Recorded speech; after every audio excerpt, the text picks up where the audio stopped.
본문 말씀해 보면 11절에 예수님께서 이 첫 표적을 갈릴리에서 행하셨다라고 되어 있습니다.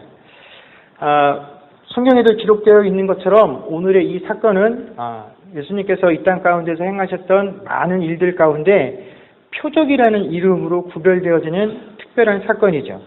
이 표적이라는 것은 예수님께서 이 땅에서 행하셨던 그 많은 기적적인 사건들 가운데에서도 그냥 이게 사람이 할 수 없는 일이로구나 하는 그런 의미가 아니라 그 사건을 통해서 예수님이 과연 어떤 분이시고 예수님께서 왜 이 땅에 오셨고 이 땅에서 행하시는 그 사역들의 의미가 무엇인지에 대해서 특별히 우리들에게 알려주시는 그런 사건들을 여러 가지 기적적인 사건들 가운데서도 구별하여서 특별히 표적이다라는 의미로 사용을 하고 있습니다.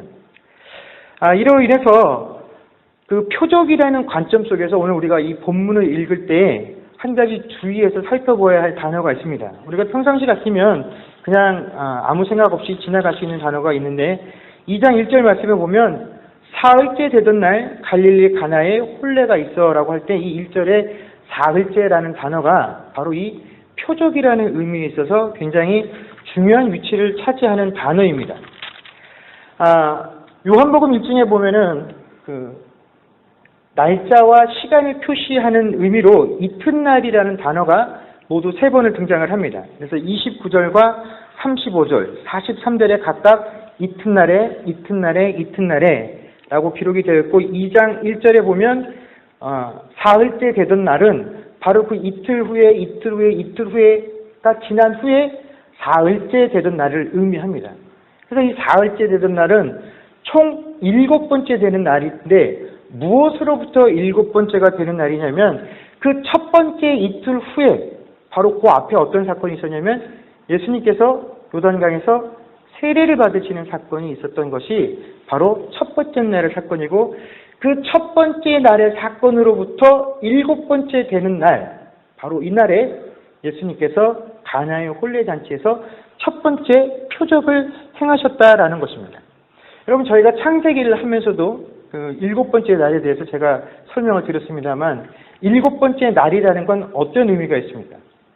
7번째 날은 하나님께서 이 모든 천지를 창조하신 후에 그날을 거룩히 구별하여서 복되다라고 말씀하신 날이 바로 7번째 날, 안식일이다라는 것입니다. 즉 예수님께서 7번째 되시는 날에 첫 번째 표적을 행하였다라는 것은 우리가 어떤 의미를 가지고 있냐면 예수님께서 이 땅에서 행하실 그 모든 사역들의 정체성, 그 사역들이 가지고 있는 의미가 하나님께서 천지를 창조하신 그만큼의 사건의 중요성과 비견되는 일이다라는 것이고 지금부터 예수님께서 행하실 그 모든 일들은 성부, 성자, 성령 이 삼위 하나님께서 동일하게 삼위 하나님께서 사역을 하신다라는 것을 드러내고 또 아담의 범죄 이후로 하나님과 단절되어 있는 이 피조 세계에 예수님께서 그 7번째 날의 안식, 그 참된 안식을 주시기 위해서 이 땅에 오셨다라는 의미, 그것을 상징하는 것이 바로 오늘 이 가나의 혼례잔치에서 예수님께서 첫 번째 표적을 보여주신 사건의 의미이다라는 것입니다. 그렇기 때문에 오늘 우리가 이 사건을 이해할 때 단순히 예수님께서 그 어머니 마리아가 부탁했었던 그 일에 대해서 예수님은 능력이 있으시니까 그 일에 대해서 갑자기 그 어머니가 부탁을 하니까 그 부탁을 들어주었다라고 하는 어머니의 부탁 때문이란 즉흥적이거나 사람들이 필요로 해서 인위적으로 벌어진 사건이 아니라 사람들은 아무도 예상하지 못하고 이 부탁을 했었던 마리아조차도 그런 생각을 예상을 하지 못했지만 오늘 벌어질 이 모든 일들은 즉흥적이고 인위적인 사건이 아니라 이미 하나님께서 계획하셨던 일이다라는 것을 보여주는 것이 바로 오늘 사건이 가지고 있는 의미입니다. 자, 예수님께서 그의 제자들과 함께 가나의 한 혼인잔치에 초대를 받아서 참석을 하셨습니다. 그런데 그곳에는 마침 예수의 어머니도 같이 있었습니다. 그리고 혼인잔치가 한창 진행 중일 때에 포도주가 떨어지게 되었죠. 그러자 예수의 어머니가 예수님께 가서 이 연회장에 포도주가 다 떨어졌습니다라고 이야기를 합니다. 여러분 사실 혼인잔치에 포도주가 떨어지게 되면 이 떨어졌다라는 얘기를 누구에게 해야 됩니까? 그렇죠. 혼인을 담당하고 있는 그 신랑 신부 쪽에 이렇게 찾아가서 얘기를 해야죠. 아니면 유대인들의 풍습에 따라서 그 예식을 주관하고 있는 그 담당자에게 찾아가서 연회장에게 이 포도주가 떨어졌다라는 이야기를 해야 됩니다. 그런데 왜 마리아는 포도주가 다 떨어졌을 때 그 일을 실제로 해야 될 사람들이 아닌 예수님에게 찾아가서 포도주가 떨어졌다라는 이야기를 했을까요? 사실 예수님께 이 이야기를 한다라는 것이 아무 의미가 없음에도 불구하고 예수님께 마리아가 찾아가서 이 이야기를 했다라는 것은 예수님께서 이 문제를 해결해가는 과정들을 통해서 마리아가 사람들에게 예수님이 어떠한 분이시다라는 것을 보여주시고자 하는 그런 의도가 담겨있는 부탁이었다라는 것입니다. 그런데 이 어머니의 부탁을 받은 예수님께서 뭐라고 대답을 하십니까? 4절 말씀에 보면 여자여 나와 무슨 상관이 있나이까 내 때가 아직 이르지 아니하였나이다 라는 말로 거절을 하십니다. 자, 이 예수님의 대답은 우리가 일반적으로 가지고 있는 윤리나 도덕의 규범 기준으로 따지면 쉽게 받아들일 수가 없는 부분입니다. 물론 가족 간에도 부탁을 하고 청원했을 때 얼마든지 거절할 수 있죠. 그러나 아들이 어머니가 부탁을 했는데 여자여라고 부르는 것 자체가 이미 우리 마음속에 부정적으로 와 닿는데 도대체 나와 당신이 무슨 상관이니까 라고 했을 때에는 이미 우리는 예수님에 대해서 아주 부정적인 모습들을 각인하게 됩니다. 자, 여기서 예수님께서 당신과 내가 무슨 상관이 있습니까? 라고 말했을 때 그 당신과 나와 무슨 상관이 있다라는 건 이 지금 연회장에서 포도주가 떨어진 이 상황이 도대체 나하고 무슨 상관이 있어서 당신이 나에게 이런 것까지 이야기해 줍니까? 라고 말을 하는 것이 아니라 당신하고 나하고 무슨 관계인데 당신이 나에게 이런 부탁을 합니까? 라는 의미입니다.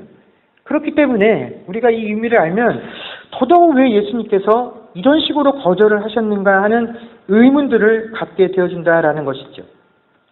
마치 이 예수님께서 마리아에게 보여주시고 있는 이 모습은 우리가 페루나라고 부르는 그런 사람들이랑 행할 수 있는 모습이기 때문에 그렇다라는 것입니다.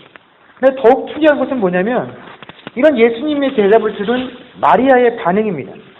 여러분 보통은 이런 상황을 겪게 되면 어떻게 합니까? 내가 엄마인데 뭐 아들이 되었든 딸이 되었든 그에게 뭔가 부탁을 했는데 내 자식이 나를 향해서 여자여 당신하고 나하고 무슨 상관입니까? 라고 대답을 했다라고 한다면 우리의 감정이 어떻겠습니까? 우리는 심각한 수치심과 분노를 느끼게 될 것입니다. 그런 경우에 부모 자식 간의 관계를 떠나서 이 문제를 해결하기 위해서 우리는 보통 싸우게 되죠. 아니면 너무 큰 수치심에 그 자리를 떠나는 게 우리들이 일반적으로 가지고 있는 반응입니다. 그런데 마리아는 그런 이야기를 듣고도 오히려 뭐라고 하냐면 주변에 있는 하인들을 향해서 야, 너희에게 무엇이라고 말씀하시든지 그대로 순종해라 라고 주문을 합니다. 자, 이런 마리아의 반응을 보신 후에 예수님께서 처음에 부탁을 했을 때는 도저히 안 들어주실 것 같았던 그 부탁을 들어주십니다. 그래서 결국 그 연회장에 포도주가 없다라는 그 문제를 해결해 주셨죠. 우리가 이 예수님과 마리아의 대화와 그 이후에 진행되어지는 사건들을 그냥 우리가 인간적인 견지에서 우리가 일반적으로 가지고 있는 상식에서 이해를 하면 이 본문의 내용들은 엉뚱한 결론으로 우리를 인도합니다. 그래서 이 본문이 기록되어져 있는 것을 제대로 이해하는데 우리들이 가지고 있는 생각들이 오히려 큰 방해가 될 때가 있다는 거죠. 우리가 이 본문을 이해하기 위해서 가장 중요한 것은 뭐냐면 바로 그 다음에 나오는 말씀이라는 겁니다. 내 때가 아직 이르지 아니하였나이다 라고 하는 이 예수님의 대답 속에 우리가 이 본문을 이해해야 할 그 기준점이 있습니다. 그 다음에 예수님께서 언급하신 내 때란 도대체 어떤 때를 의미하느냐. 오늘 요한복음에는 오늘 이 본문 말고도 예수님의 상황과 또는 사역을 가리켜서 나의 때 혹은 그의 때라고 일컫는 부분들이 여러 곳이 등장을 하는데 우리가 그중에서 몇 곳만 한번 보도록 하겠습니다. 화면에 보시면 요한복음 7장 30절에 보면 그들이 예수를 잡고자 하나 손을 대는 자가 없으니 이는 그의 때가 아직 이르지 아니하였음이로라. 요한복음 8장 20절에 보면 이 말씀은 성전에서 가르치실 때에 헌금함 앞에서 하셨으나 잡는 사람이 없으니 이는 그의 때가 아직 이르지 아니하였음이로라. 요한복음 13장 1절 말씀을 보면 6월절 전에 예수께서 자기가 세상을 떠나 아버지께로 돌아가실 때가 이른 줄 아시고 세상에 있는 자기 사람들을 사랑하시되 끝까지 사랑하시니라 라고 되어 있습니다. 자, 우리가 이 세 구절만 놓고 여기서 그의 때가 아직 이르지 아니했다라는 것과 또 요한복음 13장 1절의 말씀처럼 아버지께로 돌아가실 때가 이르는 줄 아셨다라는 이 세 구절만 놓고도 우리가 예수님께서 언급하신 내 때가 아직 이르지 아니하였나이다 라고 말할 때 이 내 때가 어떠한 사건을 가리키고 있다는 것을 금방 알 수가 있습니다. 여러분, 예수님께서 말씀하신 내 때란 어떤 때를 가리키는 겁니까? 십자가에 죽으시는 그때를 가리키는 것입니다. 자, 여러분, 우리가 사람들은 일반적으로 내 때, 나의 때라고 하면 여러분들은 어느 때가 정말로 정말 이때가 내 때였지, 이 시기가 정말 나의 때였지 라고 하는 그런 시기가 여러분 어떨 때쯤의 시기셨습니까? 흔히 사람들에게는 전성기라는 것들이 있습니다. 이 전성기라는 게 어떤 거냐면 한 개인이 육체적으로 가장 혹은 정신적으로 가장 건강하고 또 그 건강한 체력과 건강한 정신력들을 토대로 해서 내가 왕성하게 활동을 하고 그 왕성하게 활동한 결과를 토대로 해서 많은 사람들에게 인정을 받게 되는 시기, 그 시기를 우리는 그 사람의 전성기 혹은 내 인생의 전성기다라고 생각들을 합니다. 내가 많은 사람들에게 어찌되었든 간에 내가 한 일로 인해서 가치를 인정받고 그 가치를 인정받는 과정들을 통해서 내 스스로 자부심을 느낄 수 있는 시기, 바로 그때가 내가 말할 수 있는 나의 전성기, 내 때가 될 수 있다라는 것입니다. 여러분, 그래서 한번 사람들에게, 어른들에게 한번 여쭤보십시오. 어르신 인생 가운데, 여러분 인생 가운데 가장 여러분의 때였다라고 하는 시기들을 말씀해 보라고 하면 지금이라고 말씀하시는 분들 한 분도 없습니다. 다 과거에, 내가 젊었을 때 뭔가 기회가 있고 비전이 있고 소망이 있어서 그것을 이루기 위해서 정말로 열심히 왕성하게 활동하던 그 시기가 정말 좋았다라고 말하고 그때를 내 때라라고 이야기를 합니다. 내가 힘이 있을 때, 내가 뭔가 할 수 있을 때 그때를 우리는 내 때라라고 이야기를 합니다. 근데 여러분, 예수님께서 언급하신 예수님의 내 때, 그때란 도대체 어떤 때입니까?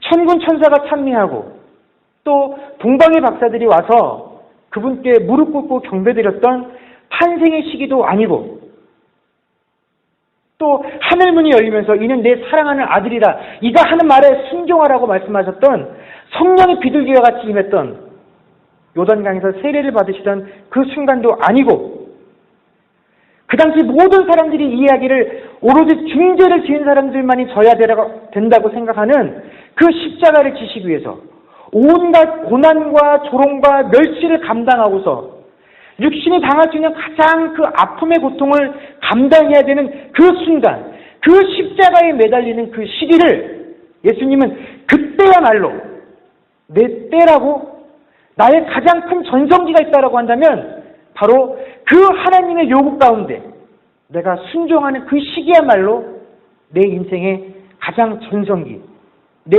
때라고 예수님께서는 말씀을 하셨다라는 것입니다. 그때야말로 내 때라는 인식이 계셨기 때문에 바로 그 어미의 부탁을 향해서 아직 내 때가 이르지 아니하였다라고 말씀을 하셨다라는 것입니다.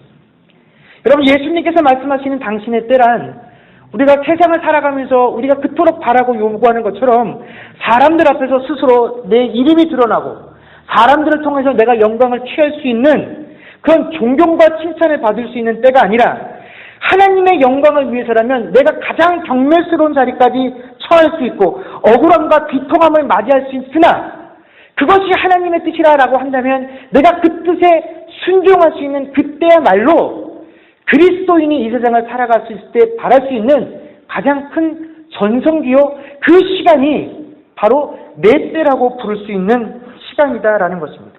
바로 여기에 예수님과 그의 모친이었던 마리아가 인식하고 있는 아주 절대로 같이 할 수 없는 차이점이 존재한다라는 것입니다. 오늘 그 마리아는 이 사람들이 곤란하고 어려운 상황에 빠지게 되었을 때 예수님은 메시아이시니 이 어려운 상황을 타개할 수 있는 능력이 있다는 걸 확실히 믿고 있었습니다. 그렇기 때문에 예수님께 부탁을 한 것이죠. 그는 선한 의도를 가지고 예수님께 부탁을 한 것입니다. 그러나 그의 마음속엔 지금 예수님께서 이 사람들이 이렇게 곤란을 겪었을 때 이 곤란함들을 세상 사람들에게 다 드러내고 예수님이 이 곤란한 문제들을 해결하시는 것, 이 과정들을 통해서 많은 사람들에게 이분이 메시아라는 능력을 드러내는 것을 통해서 각인시켜 주어야 된다라고 여겼다라는 것입니다. 가장 극적으로 예수님께서 메시아라는 사실을 사람들에게 보여줄 수 있는 절호의 기회라고 여겼기 때문에 예수님 지금 이 순간에 이 포도주의 문제를 해결해 주십시오라고 부탁을 했다라는 것입니다. 그러나 예수님께서는 이 상황을 대하시면서 그 모친이었던 마리아와는 전혀 다른 시각으로 이 상황에 개입을 하셨다라는 것입니다.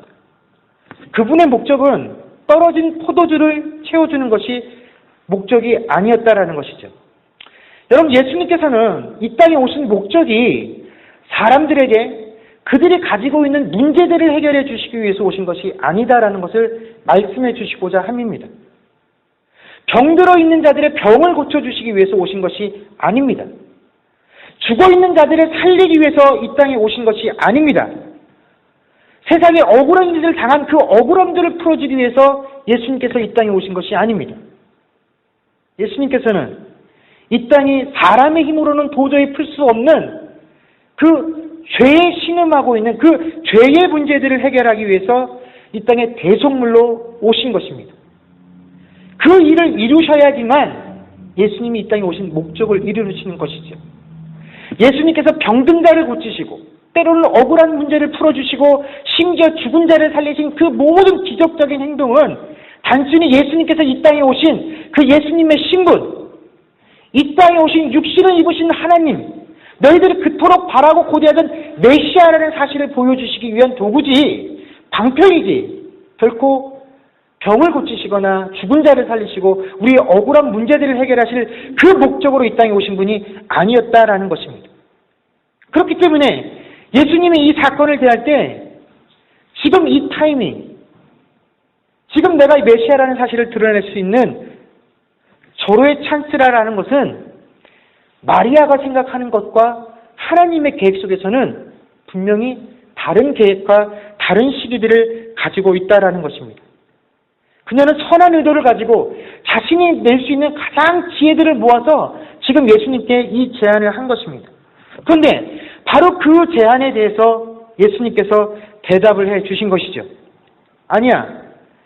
지금부터 내가 행하려고 하는 그 모든 일들은 사람들의 계획과 사람들의 의도와 사람들의 선함과는 아무런 관련이 없다라는 것을 명백하게 선을 긋기 위해서 여자여 당신과 내가 무슨 상관이 있나이까라고 대답을 하셨다라는 것입니다. 내가 이 포도주의 기적을 너희들에게 보여줄 것인데 이 포도주의 기적을 보여주는 건 마리아가 나에게 부탁을 하고 마리아가 지금 가장 좋은 때라는 계획들을 가지고 나에게 제안한 것이 아니라 이미 하나님께서 나를 이 땅에 보내실 때 가지고 계셨던 그 계획들이 지금 이 순간에 필요로 하기 때문에 내가 하나님의 계획과 그 시기에 따라서 순종하고 있다는 것이 예수님의 대답이 가지고 있는 참 의미이다라는 것입니다. 그래서 마리아에게 분명히 밝히시는 거죠. 내가 이 일에 개입하고 간섭할 텐데 이 일은 너하고는 아무런 관련이 없다. 이 일에 대해서 네가 어떠한 것도 공로를 주장할 것이 없다라는 것을 명확하게 선을 그어주신 것이 바로 4절의 예수님의 대답이다라는 것입니다. 그래서 우리는 이 예수님의 대답으로부터 두 가지 사실을 발견할 수가 있습니다. 첫 번째는 우리가 카톨릭이 말하는 것처럼 신자가 마리아에게 기도를 해야 하는 이유가 예수님께서 육신의 어머니와 더욱더 친밀하기 때문에 우리는 예수님에게 기도할 만한 자격이 없어서 그 어미에게 부탁을 하면 그 부탁을 더 잘 들어주실 것이다 라는 그들의 이론은 전혀 근거가 없는 것이다 라는 것입니다. 또 한 가지는 우리가 아무리 선한 의도를 가지고 하나님께 기도하고 간구한다라고 할지라도 하나님께서 우리의 모든 부탁을 다 들어주시는 것이 아니다라는 것입니다. 우리가 하나님께 기도하고 간구할 때 그분의 능력들을 의심하지 않는다라고 할지라도 또 우리가 아무리 그 기도 가운데 간구 가운데 우리의 간절함을 담고 있다라고 할지라도 그 간절함이 예수님이 계획하고 계시고 하나님의 뜻을 결코 변화시키는데 아무런 영향도 줄 수 없다라는 사실을 예수님께서 보여주신다라는 것입니다. 여러분, 우리는 신앙생활을 하면서 내가 최소한 이 정도의 믿음의 연수를 통해서 하나님에 대해서 그래도 어느 정도 알고 있다라고들 자부를 합니다. 혹시 모르는 것이 있다라고 한다면 나는 하나님에 대해서 더 알고 싶다라고 하는 그런 욕구들도 있습니다. 그러나 우리가 정말 하나님에 대해서 잘 알고 있다라고 스스로 평가하고 있는 부분들을 한번 보십시오. 우리가 하나님에 대해서 잘 알고 있다고 생각하는 부분은 하나님의 능력에 관한 것들입니다. 우리가 여전히 알고 싶어하는 부분도 하나님의 능력에 관한 부분들입니다. 그러나 정작 우리는 하나님의 계획에는 별 관심들이 없다라는 것입니다. 하나님의 때가 어떤 때인지 그 때를 위하여 하나님은 어떤 계획들을 가지고 계시며 그 계획들을 어떻게 이루어 가실 것인지에 대해서 우리는 그렇게 큰 관심이 없다라는 것입니다. 그런데 오늘 예수님께서는 바로 이 가나의 혼례잔치를 통해서 우리에게 하나님께서 예수님께 명하신 그 한순간, 인생이 태어나서 죽어야 때 비로소 이룰 수 있는 그 한순간, 그 때를 향하여 끊임없이 움직이고 그 때를 향하여 나아가는 것이야말로 오로지 하나님의 영광을 드러내는 것이다라는 것을 우리에게 보여주시고 계신다라는 것입니다. 그런데 우리가 생각하는 내 때라는 것 중에 과연 우리가 스스로 생각할 때 정말로 이때가 내가 생각하고 내가 바라는 그때가 하나님께서 나라는 인생, 이 인생을 통해서 한순간에 꼭 이루고 싶은 그 하나님이 내 인생 가운데 가지고 계신 그때와 과연 얼마나 똑같은 시점을 놓고 바라보고 있느냐 하는 것입니다. 우리는 여전히 신앙생활을 하면서 그 신앙의 주체가 나입니다. 그래서 항상 기도와 모든 간구의 중심은, 계획은 나를 통해서 이루어지죠. 내 때를, 내 시기를 위해서 움직이고 간구를 합니다.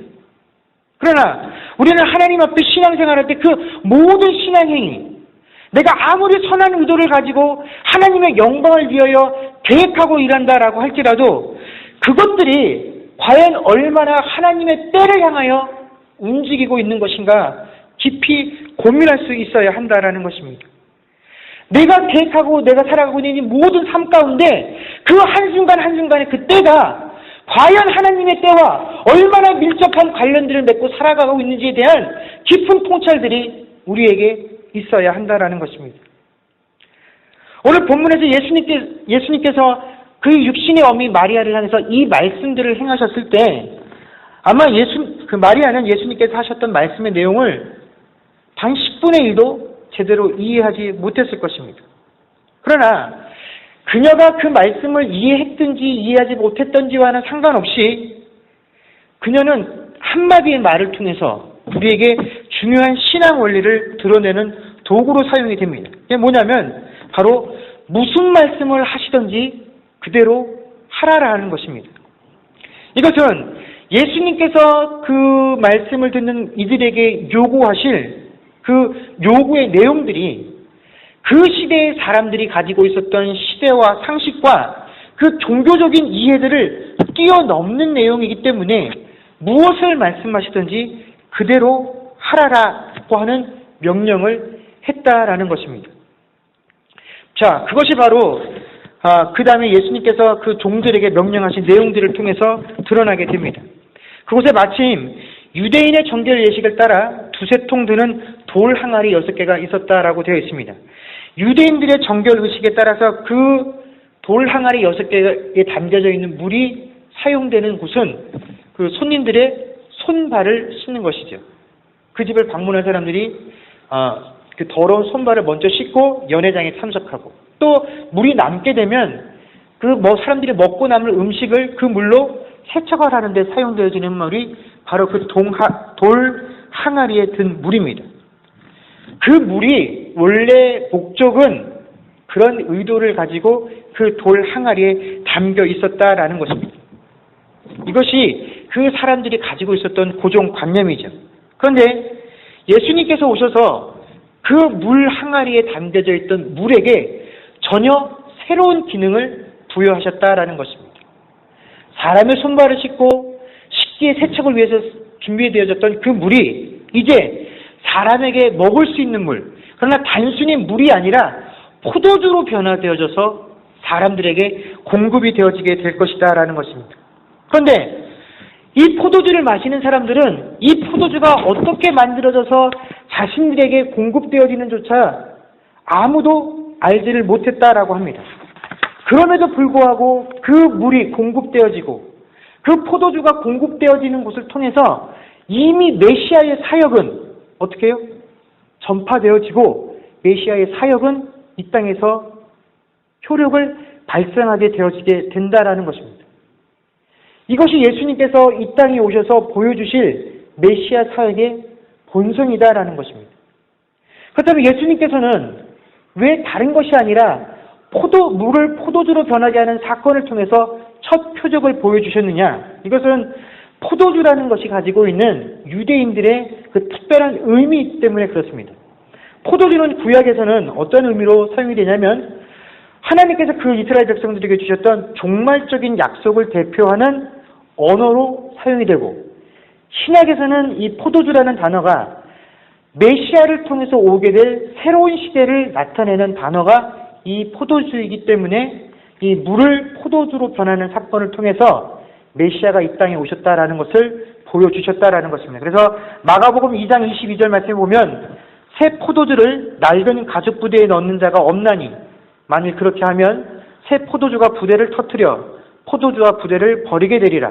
오직 새 포도주는 새 부대에 넣느니라 라고 말씀을 하신 의미가 바로 그런 의미가 있기 때문에 그렇다라는 것입니다. 이렇게 사람의 모든 간섭들을 배제하고 나서 예수님께서는 그 포도주로 변한 물을 떠서 연회장에 갖다 주라라고 이야기를 하게 됩니다. 자, 우리는 이 일련의 사건들을 보면서 한 가지 이해할 수 없는 부분이 있습니다. 뭐냐면 지금 우리는 신앙생활을 하면서 교회에서 어떻게 배우냐면 세상에 믿지 아니하는 많은 사람들 앞에서 뭔가 특별한 능력을 드러냄을 통하여 그 사람들이 나에게 주목하고 관심을 쏟을 때 그 자리에서 하나님께서 영광 받으시기를 소망합니다 라는 이 말 한마디를 던지는 것으로 하나님께 영광을 돌릴 수 있다라고 배우며 살아갑니다. 또 이 믿지 아니하는 자들과 함께 살아가는 이 세상 속에서 그들에게 영향력을 줄 수 있는 위치에 올라가서 그들 위해 서는 것으로 비로소 하나님께 영광을 돌릴 수 있다라고 배우며 살아가고 있습니다. 그런데 여러분, 예수님께서 보여주신 그 모습은 지금 우리가 교회에서 배우고 가르치고 이렇게 살아야 한다라고 믿고 있는 그 신앙의 본질과는 전혀 다른 것입니다. 그 누구도 내가 마시고 있는 이 좋은 포도주가 도대체 어디로부터 어떤 방법을 통해서 왔는지 알지 못했으나 오직 그 효과만을 누릴 수 있었다라고 말씀해 주고 계십니다. 하나님은 단 한순간도 그 백성들에게 믿지 아니하는 자들보다 앞장서서 높은 곳에 서서 그들이 너에게 주목하는 그 순간에 하나님 영광 받으십시오라는 그 한마디로 영광을 돌릴 수 있다라고 하신 적이 없습니다. 예수님은 우리에게 무엇을 보여주고 계십니까? 사람들이 끼어들 수 있는 어떠한 여지도 남겨두지 아니하시고 오로지 오로지 이 모든 것들이 다 하나님의 뜻과 하나님의 계획대로 너희들이 예상치도 못했던 그 순간부터 계획되어진 이 일들이 오직 하나님의 손길에 의해서 만들어지고 너희들은 그 효과를 단지 누리기만 할 뿐이라는 사실을 보여주시기 위해서 세상 사람들이 생각할 때, 그 육신의 어미가 생각할 때 지금 이 순간에 짠 하고 등장하시는 것이 가장 효과적이라고 하는 그 순간마저도 거부하신 채 조용히 이 일들을 행하셨다라는 것입니다. 그리고 이 일들을 통하여 하나님께서 영광을 받으셨고 제자들이 예수를 믿었더라라고 되어 있습니다. 우리는 또 이해가 가지 않습니다. 아니, 이미 안 믿는 사람들이 이 일로 인해서 예수를 믿는 게 의미가 있는 것이지, 이미 예수님의 제자라고 따라 나선 이들이 다시 예수를 믿게 되는 것이 도대체 무슨 의미가 있는 사건이냐? 여러분, 다 예수님을 따라간다고 예수님의 제자가 아닙니다. 예수님께서 이 땅에 오신 목적, 예수님께서 이 땅에 오셔서 하시려는 그 일, 예수님이 과연 어떠하신 분인지를 아는 것, 그것을 믿을 때에야 비로소 우리는 뭐가 되는 겁니까?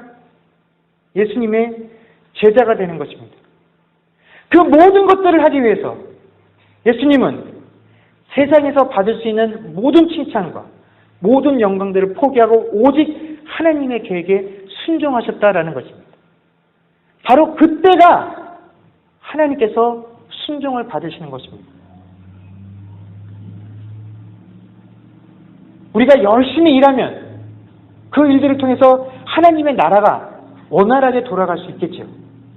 그러나 내가 아무리 열심히 일하고 그 열심히 일한 대가로 인해서 어떤 결과물들이 생긴다고 할지라도 여러분, 예수님께서 하나님께서 당신을 이 땅에 보내시며 오직 하나님의 계획과 그 테두리 안에서 내가 정한 그 한순간 그때를 오직 내 때라고 여기며 순종하시는 모습을 통해서 영광을 드러내신 그 삶이 아니다라고 한다면 여러분, 우리가 하고 있는 그 모든 일들은 다 내 때를 위한 일일 수밖에 없다라는 것입니다.